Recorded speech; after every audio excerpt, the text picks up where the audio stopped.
ton of money to do a certain job and just do it and let the chips fall where they may. I think we make too much money to voice an opinion, but I'm not saying he's wrong. Again, I think it's a different day and time. All right, Coach Mangini back with us, but Brandon, let me start with you. What'd you make of Brett Favre's comments? Yeah, Jenna, this was old versus new. We hear this all the time in sports, our generation compared to this generation. Things changed since Brett retired in 2010. Hell, things changed while I was still in the NFL.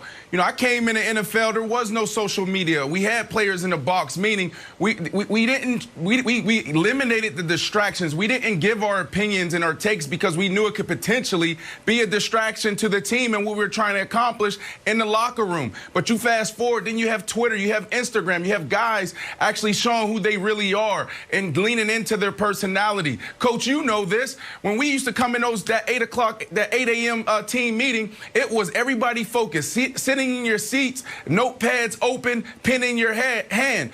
Towards the end of my career, playing for the New York Giants, I walk into the locker room. You got Odell Beckham Jr. dancing. You got Sterling Shepard dancing. The music is loud. Coach McAdoo's in the front. I'm like, what the hell is going on? I couldn't relate. So even when you think about off the field, things has changed. Guys understand the power of their platform, so you have to be able to evolve and you have to accept it. Guys are going to push it now, and that's what Deshaun Watson is doing now.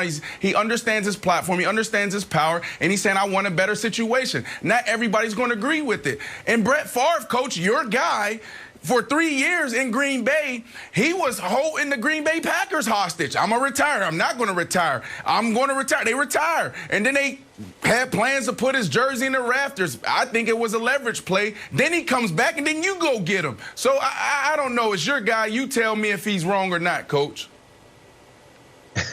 I love that he's become my guy. I was only with him for one season, and I really enjoyed being with him.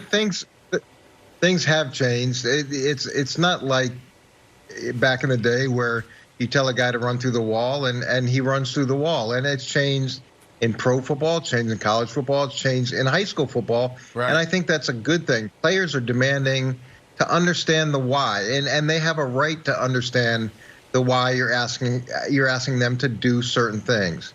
Now, the way that contracts are structured, and I was told this a long time ago, you either want free agency or you want security.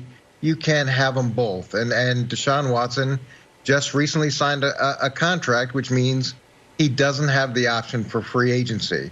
And you've got an organization with a new GM, a new head coach, and they want to try to make this work. They want to be given the opportunity to try to make this work, and hopefully they can sit down and talk through that. Now, the player's right, like the player's right is always, is to withhold their services, and Brett did that to some degree by threatening retirement. And Deshaun could threaten to hold out, but that's counterproductive as well. I'd say at the end of the day, there hasn't been a fundamental power shift. The power is still whoever holds the contract, but there is a shift in the way discussions are being had and the power that players do have, at least to get their story out to the public.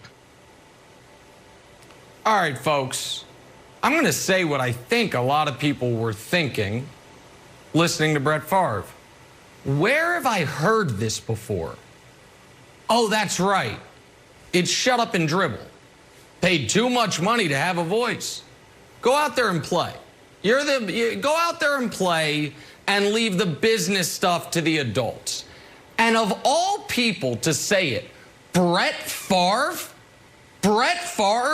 dripping in the hypocrisy of not demanding a trade, simply as Brandon said, holding a team hostage like a bad extortionist that comes back year after year after year for the same payday. for the same attention, for the same Ed Werder helicoptering in to his ranch in Mississippi with the latest boots on the ground. I'm old enough to remember Brett Favre being the first diva quarterback. And I'm old enough to remember our friend Carson Palmer then following that up by doing the same thing to the Bengals. And nobody mutters a word. Brett Favre's the most beloved quarterback in the league. Carson gets what he wants. And now Deshaun, there's just something different about Deshaun. I can't quite put my finger on it. Deshaun says the most poorly run organization in sports, I don't want to be here anymore.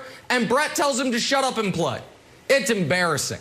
And I know it's Super Bowl week and we have a million other things to talk about, which is why we can't spend more time on it. But we could do 2 hours on this, and it's not about old school, new school. It is about what's good for me is not good for you. And it is fascinating to me, the guys, Jenna, who it's allowed to be good for, and the guys who are being selfish divas, and the way that's represented. All right, we are going to leave that there. We're going to get back out on the field and get yourself ready for Super Bowl 55. Much more First Things First right after this.